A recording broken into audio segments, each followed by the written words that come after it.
Елордадағы ұлттық ғылыми медициналық орталығы 2001 жылы ашылды. Нысан Ұлыбританиядағы корольдік клиникасына ұқсатып тұрғызылған. Орталықта заманауи инновациялар мен оңтайлы емдеу әдістері жылдан жылға қарқындап дамып келеді.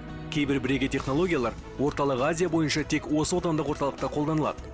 Жылына стационарда 11 мың адам ем алса, амбулаторлық көмекке 23 мың адам жүгінеді. 2008 жылы құрылған жасушалы технологиялар және транспланттау орталығы орталық Азиядағы бағаналық жасушалар саласында зерттеулер жүргізетін және жасушалы технологиялардың көмегімен пациенттерге емдеу жүргізетін жалғыз ғылыми практикалық бөлімше болып табылады. Орталық қызметкерлері гепатоциттерді, ұйқы безінің жасушаларын, қалқанша безі жасушаларын, хондроциттерді, нейроциттерді, медиаторларды, нейромедиаторларды, фиброобласттарды, бауыр жеткіліксіздігін, бауыр циррозын, қан диабетін, әртүрлі нефропатия мен бауыр жеткіліксіздігін емдеуге арналған бауыр жасушаларын транспланттауды орындайды.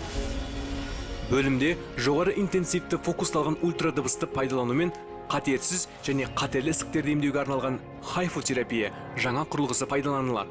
Хайфотерапия әдісі ағзаның тереңдігіне орналасқан ісікті сау органдарды зақымдамай, байланыссыз тіндерді кеспей толығымен алып тастауға мүмкіндік береді. Бұл әдіс сүт бездері обыры, бауыр ісігі мен сарысулы ісігі, ұйқы безі мен бүйректің қатерсіз және қатерлі ісіктерін, аяқ қолдардың жұмсақ тіндері мен сүйектерінің обыры кезінде қолданылады. Ауру және адам